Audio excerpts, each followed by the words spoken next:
Good morning, students. Today we will continue chapter 1 of economics for class 9th, and chapter name is the story of village Palampur. In the last video we have discussed about the factor of production, in which we have discussed about land, labor, capital, physical capital and human capital. Today we will discuss about the modern farming methods. Modern farming method means आधुनिक कृषि प्रक्रियाएं या तरीके। तो इस तरह के कौन से आधुनिक यानी कि मॉडर्न फार्मिंग मेथड है, आइए देखते हैं। Using modern farming method to increase the yield from the given piece of land. तो मॉडर्न फार्मिंग मेथड का मेन जो एम होता है वो होता है इंक्रीज करना, किसको? यील्ड को। अब यील्ड मीन्स क्या होता है? यील्ड मीन्स प्रोडक्शन, यानी कि यील्ड का मतलब होता है 1 ईयर में एक एरिया से या एक फील्ड से, एक पर्टिकुलर फील्ड से आपका प्रोडक्शन कितना हुआ, उस 1 ईयर के प्रोडक्शन को उस पूरे फील्ड की यील्डिंग पावर बोलते हैं।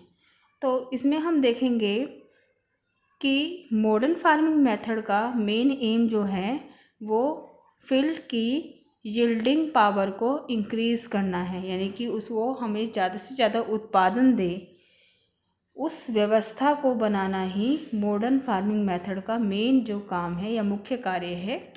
तो ये कैसे होगा? तो इसके लिए हमें कुछ टेक्निक्स अपनानी पड़ेंगी।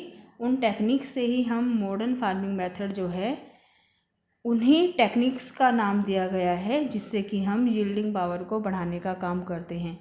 तो उसमें फर्स्ट है HYV सीड्स, यानी कि high yielding variety of seeds को यूज़ करना। अब ये HYV सीड्स क्या है? देखो, जो हम लोगों को किसी भी फील्ड के अंदर क्रॉप को अगर वहाँ पर उगाना है, ग्रो करना है, तो हम लोग क्या करते हैं? बीजों का यूज़ करते हैं। बीजों को उस खेतों में छिड़क देते हैं या डाल देते हैं, उसके बाद उससे उस क्रॉप का जो है प्रोडक्शन होना शुरू हो जाता है। जब नॉर्मली हमें प्रोडक्शन करना हो तो हम नॉर्मल बीजों का यूज़ करते हैं, लेकिन HYV सीड्स क्या होते हैं? हाई यील्डिंग वैरायटी सीड्स वो सीड्स होते हैं जिन सीड्स के अंदर अलग तरह का बायोलॉजिकल चेंज किया जाता है, यानी कि बहुत सारे सीड्स के जो बायोलॉजिकल उनके अलग अलग फीचर्स होते हैं, उनका एक कॉम्बिनेशन बनाया जाता है और उस कॉम्बिनेशन को किसी एक सीड में डाल दिया जाता है, जिससे सीड्स का प्रोडक्शन जो है वो बम्पर हो जाता है, यानी कि उससे प्रोडक्शन काफ़ी अच्छा होता है। This seeds are of better quality than normal quality seeds. ये जो सीड्स होते हैं इनकी क्वालिटी जो है वो modern quality, normal quality seeds से काफ़ी अच्छी होती है। And a better option of seeds in order to obtain a healthy and surplus crop.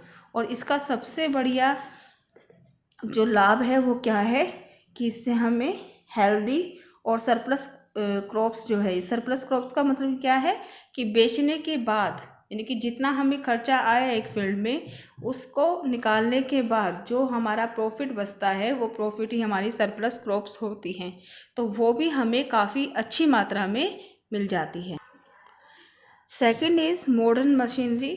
Modern machinery को जब हम यूज़ करते हैं तो उसमें आते हैं हमारे ट्रैक्टर्स और थ्रेशर। जब हम ट्रैक्टर्स और थ्रेशर को एग्रीकल्चर और फार्मिंग एक्टिविटी के लिए यूज़ करते हैं, ये सब क्या है? मॉडर्न मशीनरी है। वरना पहले फसलों को काटने के लिए हम लोग क्या करते थे?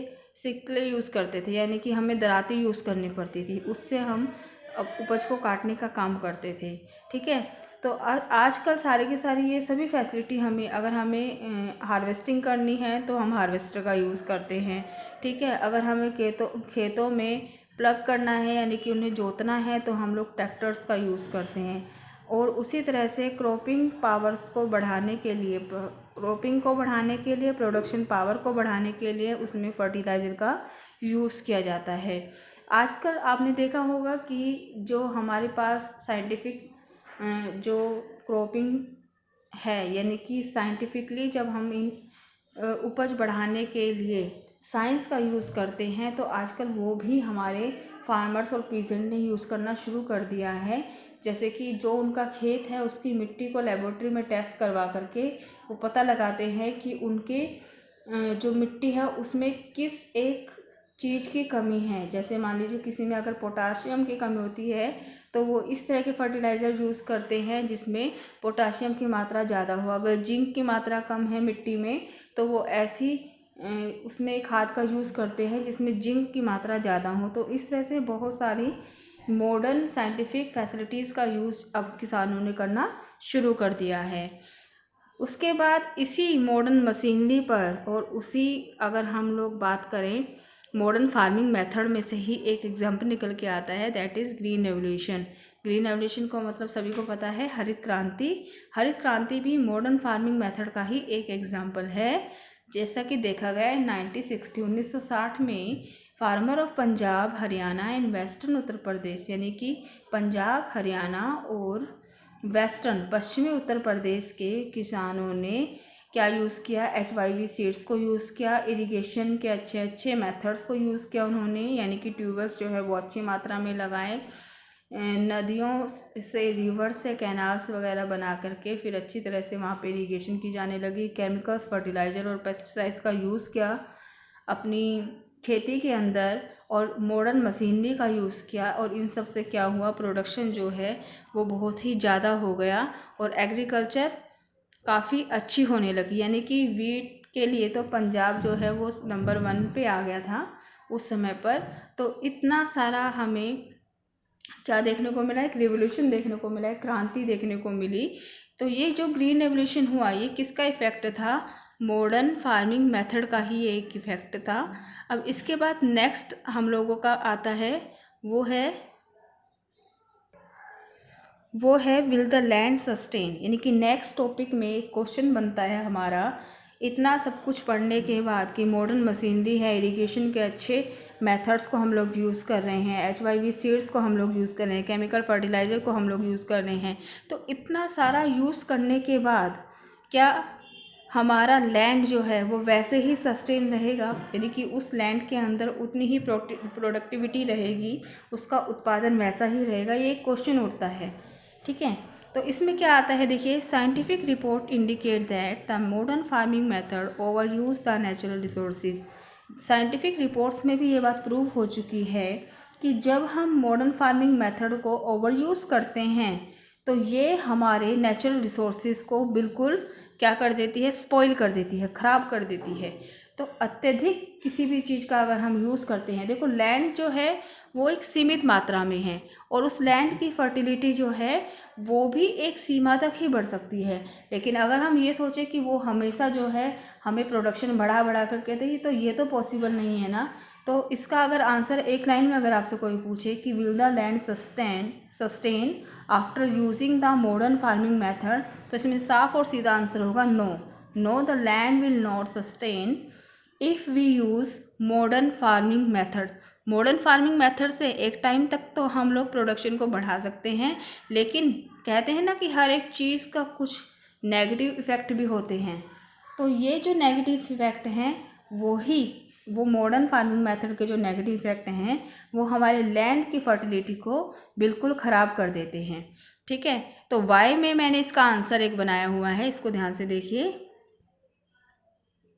वाई यानी कि क्यों, और क्यों में एक आंसर, एक क्वेश्चन और बन जाता है, what is the negative impact of green revolution. इसका एक क्वेश्चन ये भी बन जाएगा, what is the negative impact of modern farming method. यानी कि चाहे ग्रीन रेवोल्यूशन के नेगेटिव इम्पैक्ट बता दीजिए वो भी सेम रहेंगे, चाहे मॉडर्न फार्मिंग मेथड के नेगेटिव इम्पैक्ट बता दीजिए वो भी सेम रहेंगे। तो इसमें देखिए क्या है, green revolution is associated with the loss of soil fertility due to increase use of chemical fertiliser. जब हम केमिकल फर्टिलाइज़र का बहुत ही ज़्यादा यूज़ करना शुरू कर देते हैं तो इससे हमारी सॉइल फर्टिलिटी जो है वो बिल्कुल ख़त्म होनी शुरू हो जाती हैं।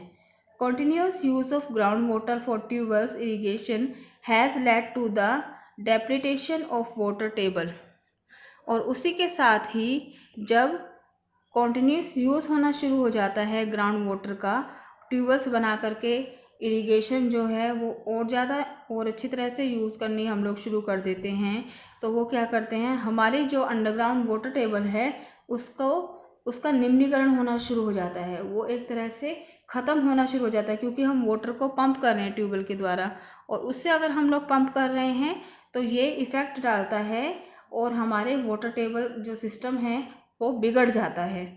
इसमें एक और पॉइंट को हम लोग ऐड कर सकते हैं कि अनएम्प्लॉयमेंट, ये हम आगे जब पढ़ेंगे स्टोरी को तो उसमें भी हम लोगों को देखना पड़ेगा अनएम्प्लॉयमेंट। अनएम्प्लॉयमेंट क्या है?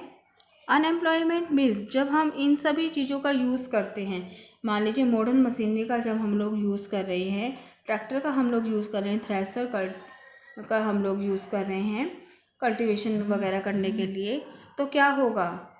तो जो इसके ऊपर लेबर्स डिपेंड करते हैं इन कामों के ऊपर, उन लेबर्स की हमें ज़रूरत ही नहीं पड़ेगी, और अगर उनकी ज़रूरत नहीं पड़ेगी तो क्या आ जाएगा? अनएम्प्लॉयमेंट आ जाएगा। तो अनएम्प्लॉयमेंट भी एक इसका तीसरा इफेक्ट है। Environment resources like soil fertility and ground water are build up over year.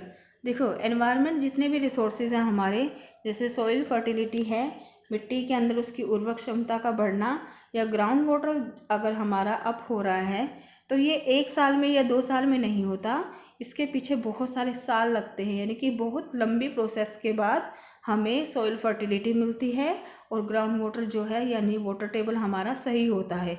तो once destroy it is very difficult to restore them. इसलिए अगर एक बार ये डिस्ट्रॉय हो जाए, एक बार अगर ये नष्ट हो जाएं, तो दोबारा से इन्हें रिस्टोर करना बहुत ही मुश्किल होता है। We must take care of the environment to ensure future development in agriculture.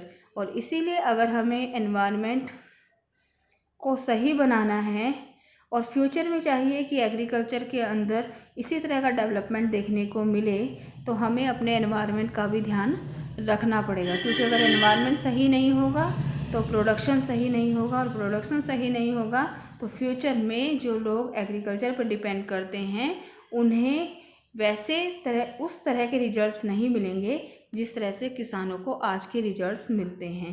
तो अपनी नेक्स्ट वीडियो में हम करेंगे how is land distributed between the farmers of Palampur, कि पालमपुर के किसानों के बीच में लैंड को किस तरह से डिस्ट्रीब्यूट किया गया है।